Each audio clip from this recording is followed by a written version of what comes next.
Hello दोस्तों, कैसे हैं आप लोग। मैं खान सर स्वागत करता हूं आपके अपने YouTube channel symbol of knowledge learning centre पे। दोस्तों, आज का जो टॉपिक है वो बहुत इम्पॉर्टेंट टॉपिक है और इस टॉपिक के बारे में जो बेसिक इसकी नॉलेज थी, जो बेसिक इसकी जानकारियाँ थी, इसके बारे में हमको लग रहा है वीडियो 2 या 3 अपलोड हो चुके हैं।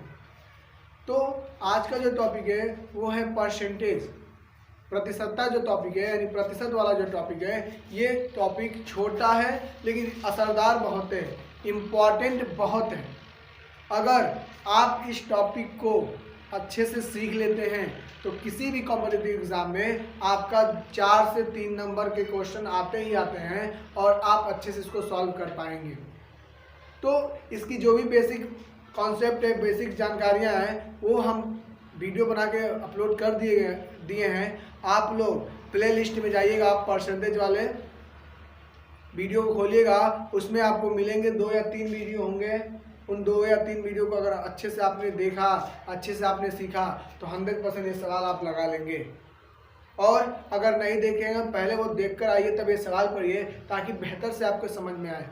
क्योंकि जितना बेहतर से आपको समझ में आएगा उतना बेहतर से आप किसी और को भी समझा सकेंगे। तो चलिए शुरू करते हैं। क्वेश्चन को ध्यान से पढ़ेंगे, क्योंकि क्वेश्चन पढ़ने पे आधा आंसर हमारे दिमाग में। मैथ जो है, जितने भी क्वेश्चन होते हैं मैथ के, पढ़ने के बाद, उसको देखने के बाद सबसे पहले हमारे दिमाग में लग जाते हैं।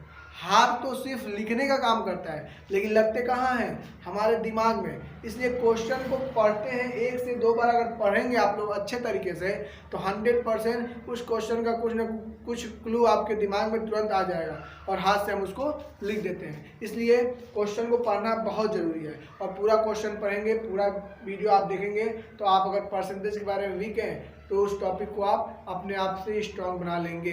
वो किसी और की ज़रूरत नहीं पड़ेगी। यहाँ पे अगर ध्यान देंगे तो अच्छे से फोकस करिए। क्वेश्चन को पढ़ते हैं। लिखा है आम का मूल्य 45 रुपये प्रति सैकड़ा है, यानी 100 आम का जो दाम है वो 45 रुपये है, यानी 45 रुपये में हमें 100 आम मिल रहे हैं।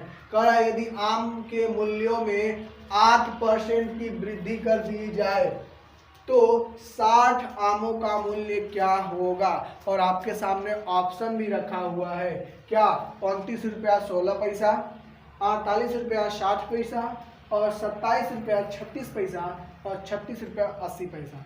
अब इसको आप ध्यान से पढ़ेंगे तो आपको 100% मालूम हो जाएगा। चलिए हम आपको इसको सॉल्व करके बताते हैं।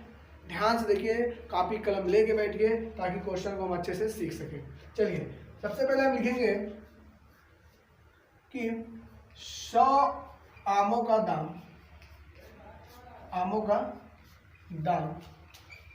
कितना दिया है? 45 रुपये दिया है। कितना दिया है? 45 रुपये। अब उसमें 8% की वृद्धि हो जा रही है, तो 8% की वृद्धि होने के बाद जब 8% की वृद्धि हो रही है, उसके बाद 100 आमों का दाम क्या होगा? 100 आमों का दाम यानी मूल्य बराबर 45 तो रहेगा ही रहेगा, बट 45 का 8% बढ़ जा रहा है।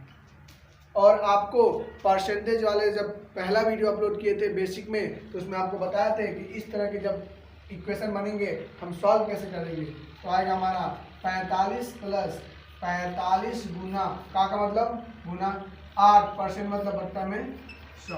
अब हम काट के इसको छोटा करेंगे तो 5 से काटेंगे तो ये 9 बार में और ये 20 बार में, 4 से काटेंगे तो ये 2 बार में और ये 5 बार में।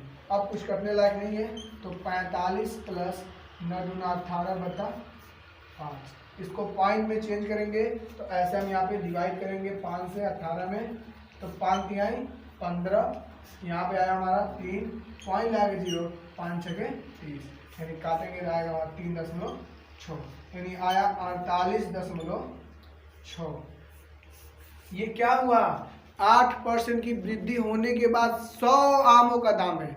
ये नहीं, आंसर ये नहीं हो जाएगा। ये 8% वृद्धि होने के बाद 100 आमों का दाम है। हमें कितने आमों का चाहिए? 60 आमों का चाहिए। तो अब निकालेंगे सबसे पहले एक आम का दाम।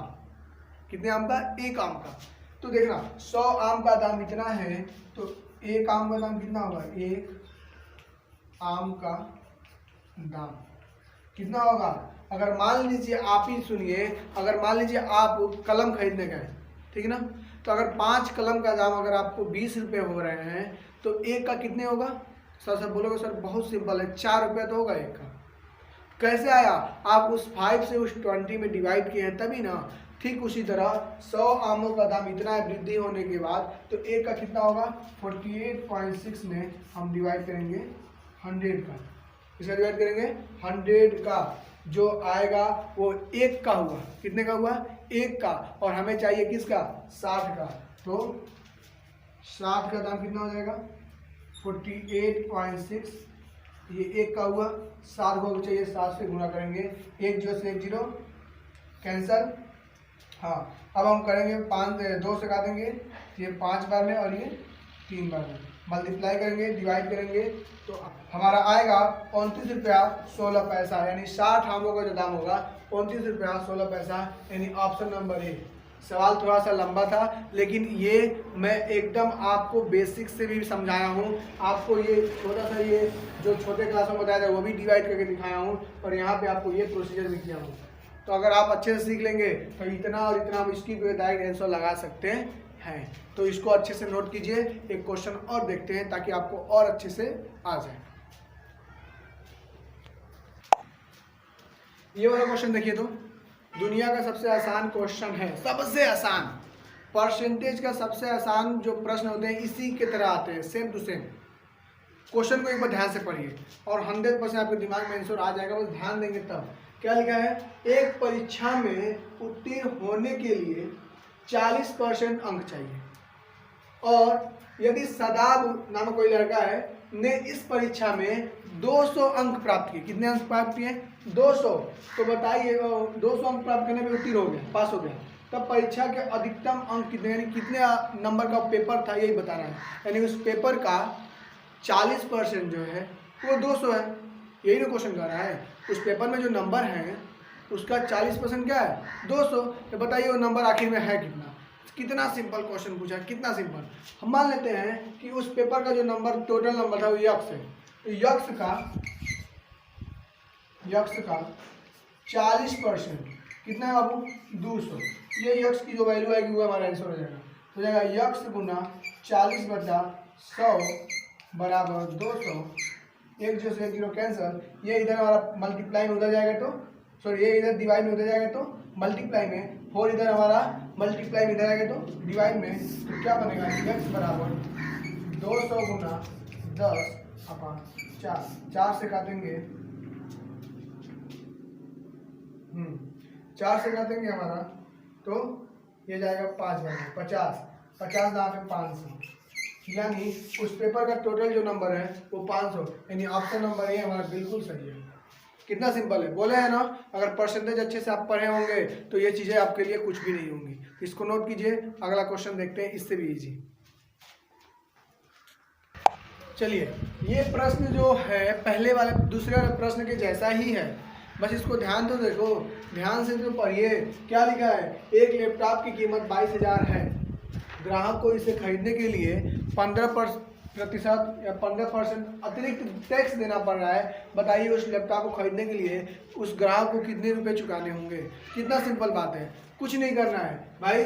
क्या करना है? दाम कितना है? 22,000। तो 22,000 तो 22,000 देना ही है उसको, प्लस इस 22,000 का 15% और देना है। तो जोड़ दो सबको, तो 22,000 प्लस 22,000 गुना 15/100, 2 जीरो से 2 जीरो कैंसल, तो 22,000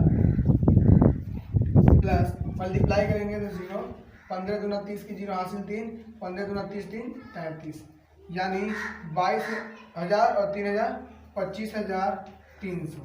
यानी उस लैपटॉप को खरीदने के लिए उसको ग्राहक को 25,300 चुकाने होंगे, यानी ऑप्शन नंबर सी। इस तरह के क्वेश्चन आपके अगर एग्जाम में भी नहीं आते हैं लेकिन आपके डेली लाइफ में बहुत काम आते हैं, क्योंकि आप किसी किताब की दुकान पे जाते हैं या किसी अन्य चीज़ कोई भी चीज़ खरीदें जिस पर आप टैक्स दे अतिरिक्त, तो उसमें ग्राहक दुकानदार आपसे कहता है कि भाई इसका दाम इतना है और इसका 2% 4% इस पर GST या कोई भी टैक्स लगा है जिसको आप एक्स्ट्रा दीजिए, ठीक ना। तो वो उस प्रकार अगर आप परसेंटेज वाले क्वेश्चन नहीं समझ में आ रहा है आपको और आप नहीं जानते हैं तो आप अधिक पैसे देकर भी आ सकते हैं। इसलिए इस तरह के सवाल देखना आपके लिए बहुत ज़रूरी है, इसको अच्छे से नोट कीजिए। एक क्वेश्चन और देखते हैं, उसके बाद आपको कुछ अलग सिखाते हैं। चलिए ये वाला क्वेश्चन देखिए, आज का अंतिम प्रश्न और बहुत ही इंपॉर्टेंट प्रश्न है। ध्यान से सुनिए, ध्यान से देखिए, ध्यान से पढ़िए। देखिए क्या लिखा है, कह रहा है किसी नगर की जनसंख्या 8,000 है, यदि पहले वर्ष 10% तथा दूसरे वर्ष 20% बढ़ती है तो 2 वर्ष बाद नगर की जनसंख्या ज्ञात कीजिए। कितना सिंपल है, पहले वर्ष क्या करेंगे, 8,000 का 10% निकालेंगे और 8,000 में जोड़ देंगे, कुछ आएगा। फिर दूसरे वर्ष जितना आएगा, दूसरे वर्ष पहले वर्ष बढ़ने के बाद उसका 20% निकालेंगे और उसी में जोड़ेंगे, हमारा टोटल आंसर आएगा। ऐसा ही करना है हमको, लेकिन अब थोड़ा सा इसका दूसरा तरीका भी देख लीजिए। दूसरा तरीका क्या है कि जब हमारा परसेंटेज में वृद्धि वाला देता है सवाल और जनसंख्या पे डिपेंड रहता है, आधारित रहता है, तो हम उसका फार्मूला क्या है कि प्रारंभिक जनसंख्या गुना 1 प्लस वृद्धि दर बटा 100, ये उसका फार्मूला है। इस पे लगा के हम आपको और अच्छे से पुष्टि कराते हैं कैसे ये फार्मूला काम करता है। प्रारंभिक जनसंख्या कितना है बाबू, 8,000, ये पहले साल का है, गुना 1 प्लस वृद्धि कितने का हो रहा है, 10% का, बटा काटेंगे तो आएगा हमारा 8,000 गुना एलसीएम में करेंगे तो आएगा 11 बट्टा 10, 1 0 से 1 0 कैंसिल, मल्टीप्लाई करेंगे तो 11 आते हैं 88 और 2 0, यानी पहले वर्ष उसकी जनसंख्या थी वो 8,800 हुई। अब हमें 2 वर्ष की चाहिए, दूसरे वर्ष वही काम करेंगे कि प्रारंभिक जनसंख्या। अब प्रारंभिक जनसंख्या हमारा 8,000 नहीं 8,800 होगा, तो हो जाएगा प्रारंभिक जनसंख्या यानी 8,800 गुना 1 प्लस वृद्धि कितने का रहा, 20 का बटा 100, 1 0 से 1 0 कैंसिल, 2 का 9 2 25 10, तो 88,000 मत का, तो इसको और इजी कर देते हैं, तो गुना एलसीएम लेंगे तो 10 10 2 12 बचा हमारा 5, काटेंगे 5 सॉरी 10 काटेंगे, 1 0 से 1 0 कैंसिल और मल्टीप्लाई करेंगे 0 12 बातें 96 के 6 से 9 12 बातें 96 और 9 105, यानी 10,560, यानी हमारा कौन है, ऑप्शन नंबर बी, यानी 2 साल में वो 8,000 से बढ़कर उसकी जनसंख्या हो जाएगी 1,0560। कितना सिंपल है, उठाइए सॉरी 1 लाख करें 10,560, ठीक है, यानी उसकी 2 साल में वृद्धि हुई जनसंख्या हो गई 10,560। इस तरह के प्रश्न आपके एग्जाम में आएंगे।